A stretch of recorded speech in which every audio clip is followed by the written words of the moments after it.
Now, the head of China's transplant system has denied claims that organs are still being taken from executed prisoners.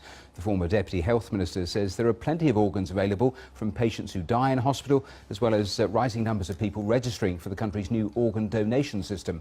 But campaigners say there's a roaring trade in organs from so-called prisoners of conscience to meet transplant targets of up to 100,000 operations every year. Matthew Hill has this exclusive report. She seems so used to seeing Korean visitors. This undercover reporter captures a Korean patient recovering from a liver transplant at a hospital in Tianjin City, China. The suspicion is there's a roaring trade in organs being harvested by the Chinese regime. The nurse says they did 7 transplants on the previous day.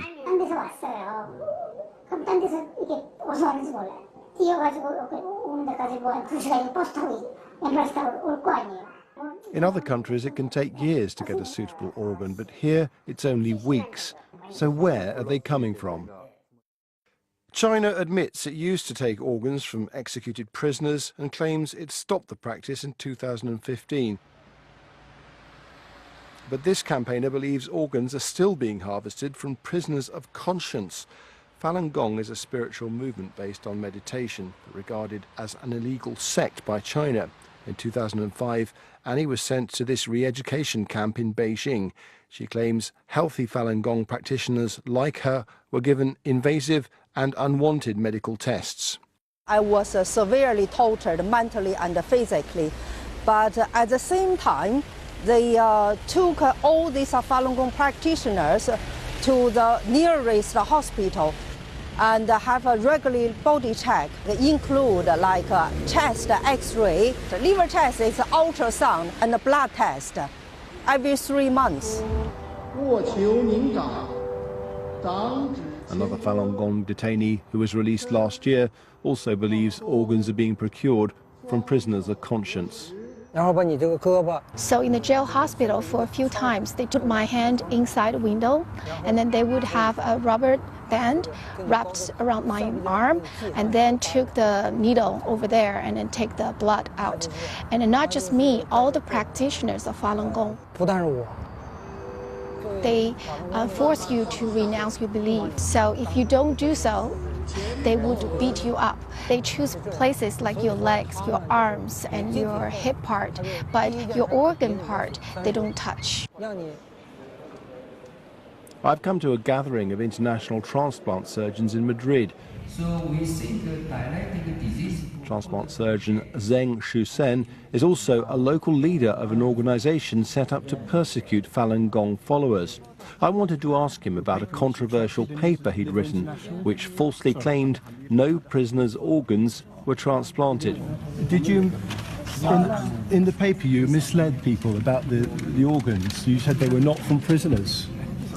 Professor Sheng, do you not want to answer my questions? Clearly not. But the doctor in charge of China's fledgling organ donation scheme was prepared to take a few questions. He said, so far, there were 500,000 volunteers. But is that really enough to deliver all the transplants in such a huge country? Last year, we have 15,000 organ transplantation performed. He claimed organs came from some of the 6 million people who die each year in intensive care. They estimate it's about at least 100,000 transplants. That's nonsense. Nonsense. I don't want to answer the questions because no. Well, how come I rang up? I was offered a liver very quickly from a hospital in China. How is that possible? I don't want to listen and answer the question. Somebody with some political agendas. Well, okay, you understand? China has yet to allow transplant surgeons from abroad to inspect their hospitals unannounced. Until there is greater transparency, the suspicion will remain that prisoners detained for what they believe are the new source for organs. Matthew Hill, BBC News. Well, I'm joined now by Ethan Gutman, author of The Slaughter, who was nominated for a Nobel Peace Prize for his work on transplant abuse. I'm also joined here in the studio by Dr. Enver Tohti, a surgeon who harvested organs from a political prisoner in the 1990s. Well, thank you both for joining me here on the programme. Doctor, to you, first of all, you were involved in that organ harvesting back in 1995. Tell me what happened. Well, that was summer in 1995. And my chief surgeon asked me to assemble a mobile teams and bring the largest mobile operation equipment and report to him next day morning, 9:30 at the hospital gate. So I did assemble a team, and there were 7 of us.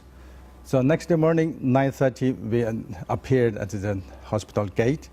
Then just 2 chief surgeons appeared in a car, and they said, "Follow us." So we followed them all the way to the Western Mountain execution ground. We were a little scared. We thought what we are going to do in the execution ground.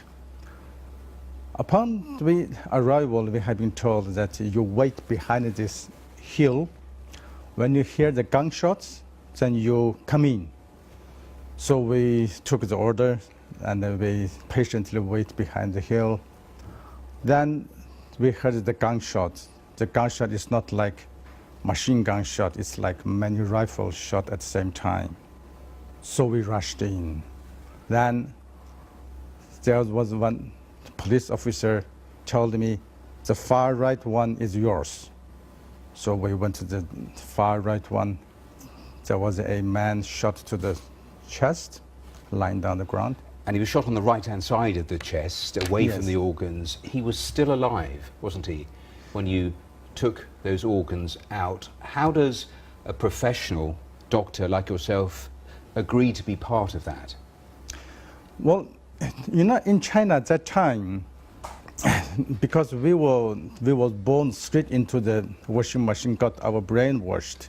So we strongly believe whatever we do is for the motherland. And to eliminate the enemy of the state is our duty. So anyone who has been sentenced to death penalty, we think it is a bad person. So we didn't feel guilty. And you believe that, and that's why you took part. Ethan, you're one of the leading researchers in this whole area. The Chinese, we saw it there in that report, they say they stopped doing this in 2015. Yeah. What do you make of that claim? Well, they actually, my book was published, and 10 days later, they made the announcement they were going to stop on December 1st, 2015. Well, we went on to do further research, and in 2016, we came up with this massive doorstop of a report which shows that, in fact, they were not doing 10,000 transplants per year in China. They were doing 60,000 to 100,000 transplants per year in China.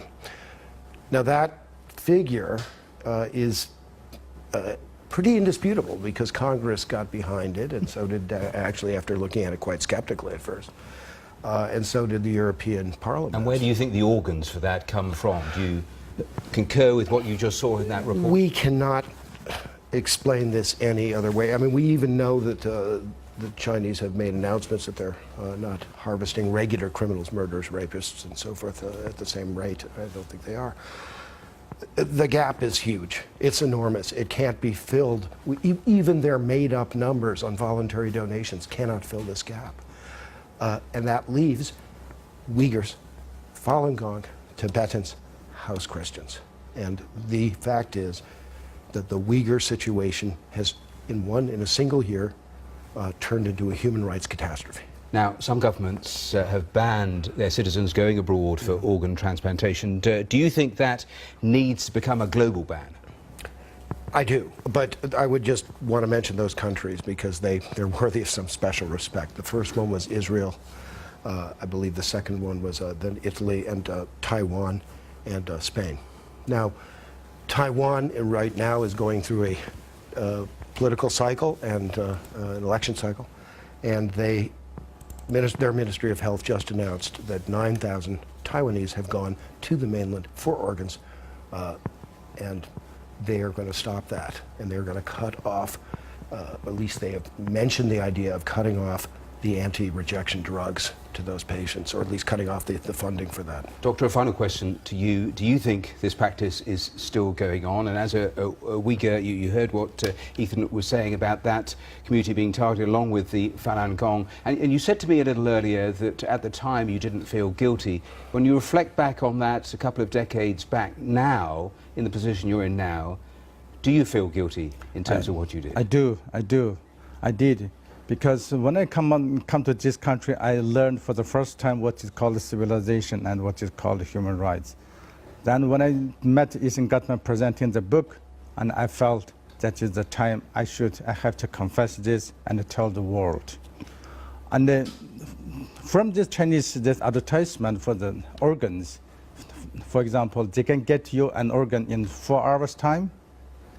We cannot explain unless you have unlimited supply of organs. So this, because China is the country still hiding behind the Iron Curtain, so we have to look at some other things to figure it out. For example, there has been 100,000 Uyghur people gone missing since 1995. We don't know where they have gone. And since 2016, they started doing this health checkup and Blood testing. And we said, what is this for? Since they don't give a logical explanation, we have to come to our logical conclusion is that they are building the organ online database. Well, Dr. Enver Totti, we have to leave it there, but thank you so much for coming in and talking to us here on the BBC. Ethan Gutman too, thanks very much for your time. Thank you. Thank you.